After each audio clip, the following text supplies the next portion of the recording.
আজকের রেসিপির নাম দিয়েছি ব্যাচেলার রুটি। বেলার ঝামেলা ছাড়াই এরকম ফুলে ওঠা ফুলকো রুটি চাইলে আপনারা বাসায় বানাতে পারেন। অনেকে এই রুটি খেতে খুব পছন্দ করেন, কিন্তু আটা মাখানো এবং এটা বেলে পারফেক্টভাবে চারিদিকে গোল করে আবার ফুলানো এটা অনেক কষ্টসাধ্য ব্যাপার। সুতরাং আপনি যদি চান তাহলে না বেলে এরকম ফুলকো রুটি তৈরি করতে পারেন। চলুন এই রেসিপিটি আপনাদের সাথে শেয়ার করি। এর জন্য আমি 1 কাপ আটা নিয়ে নিচ্ছি।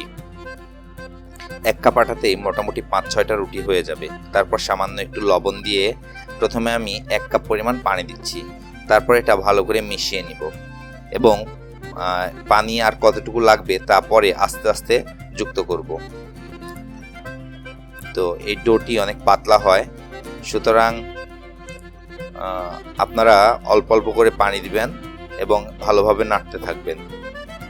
সঠিক কনসিস্টেন্সিটা আপনাদের দেখিয়ে দিব। খুব সহজ এবং সুস্বাদু, এবং এই রুটি দীর্ঘক্ষণ ধরে কিন্তু নরম থাকে, চিমড়া হয়ে যায় না। তো এবারে আমি অল্প অল্প করে পানি যুক্ত করছি। মোটামুটি আমার 1 কাপ সোয়া কাপ পানি লেগেছে, অর্থাৎ 1 কাপের থেকে আর একটু বেশি। দেখুন কনসিস্টেন্সিটা।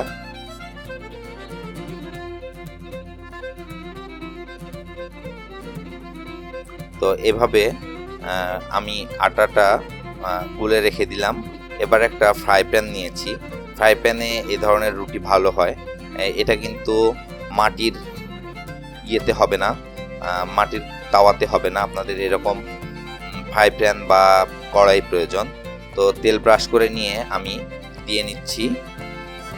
দিয়ে এই আটাটা চারিদিকে মেলে দিতে হবে, এবং এটা যদি ঘন হয় তাহলে কিন্তু ভালো হবে না, এরকম পাতলা হতে হবে।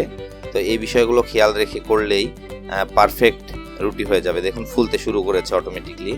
আমি উল্টিয়ে দিব। তবে একটা ব্যাপার, যে স্বাভাবিক রুটির থেকে যেহেতু এটা নরম আটার এবং বেলা হচ্ছে না, সেই ক্ষেত্রে একটু বেশি সময় প্রয়োজন হবে। তো একটু ধৈর্য নিয়ে এটা তৈরি করতে হবে। দেখুন ফুলে উঠতে শুরু করেছে।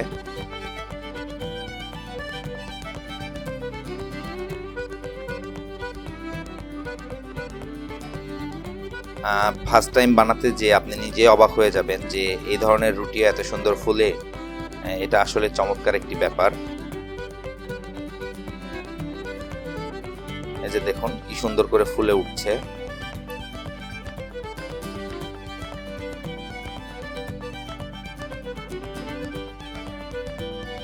একদম পুরাই ফুলে গেছে।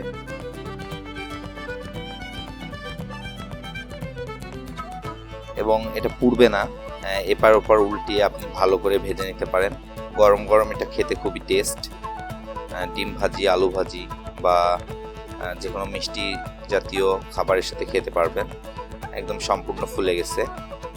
আমি আর একটা আটা দিয়ে দেখাচ্ছি আপনাদের।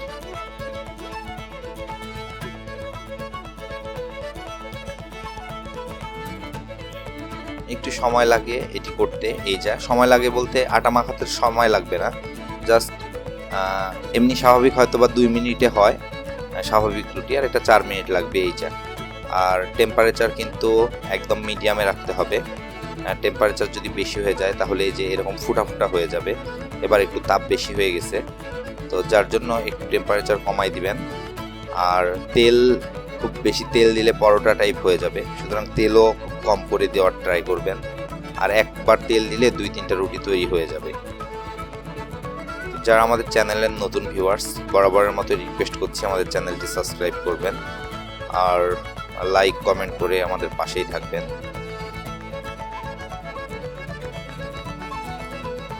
মোটামুটি আমার 6টি রুটি হয়েছে। এই 1 কাপ আটা দিয়ে 6টা রুটি হয়ে গেছে। সুতরাং বুঝতেই পাচ্ছেন খুব কম সময়ে সকালের নাস্তা বা বিকালে বা অতিথি আসলে করে খাওয়াতে পারেন।